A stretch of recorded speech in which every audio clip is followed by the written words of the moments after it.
There was singer Roberta Flack with ALS. The progressive disease has made it impossible for her to sing. And Celine Dion's diagnosis with stiff person syndrome. All I know is singing. It's what I've done all my life. Both among a list of high-profile celebrities facing a life-altering diagnosis, tearing at the very fabric of their careers. They aren't alone. Millions of Americans live with chronic and terminal illnesses. When I was 26, I learned that I had ALS, and it was a total shock. Leah Stavenhagen was living abroad when things began to change. I was finishing up a master's degree.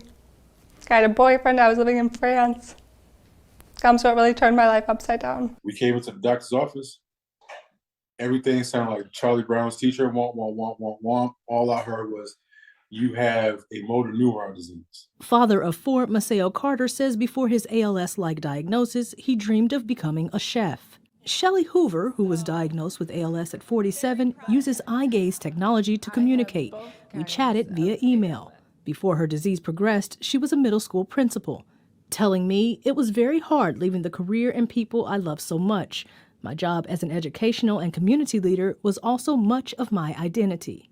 And then there's Ashanti Daniel. I was healthy. I was in my 30s at the time. I was literally the picture of health. A myalgic encephalomyelitis diagnosis took her from this to hours in the hospital each week.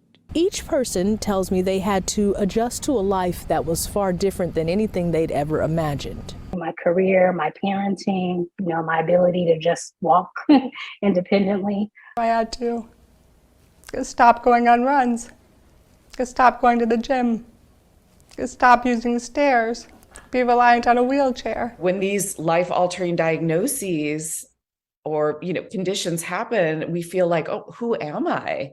Who am I without this role? Elizabeth Morrison, a psychologist who teaches medical professionals how to be more empathetic, says there is a long emotional journey after a diagnosis. It's not acceptance as an agreement. It's acceptance of this is. There's no end to that sentence. This is what it is right now. Each person we talk to seemed to have one thing in common, a desire to find joy in the everyday, while admitting it's not always easy. I'm not going to sit in a ball in the corner and just roll up and die. No, I'm good. There's still stuff I want to see, stuff that I want to do. And again, everybody's perspective is different. Hoover writing something similar, saying, quote, I grieve when the bad days come.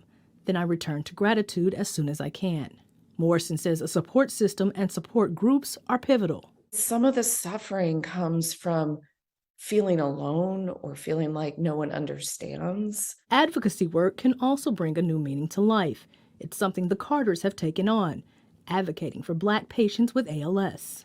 Hoover uses her books to bring characters with ALS to life. And Daniel gives speeches educating the public about ME. It's important to find your tribe, and your tribe doesn't necessarily mean your blood family. As for Stavenhagen, she's written a book, driving awareness in the U.S. and abroad, and has started an organization focusing on young women with ALS that's 60 members strong. We can lean into that and really support each other. So it's not quite traditional work, but it's really special, and I'm thankful to be able to spend my time doing that. Each one teaching one and giving hope to others on an unexpected journey. Amber Strong, Newsy.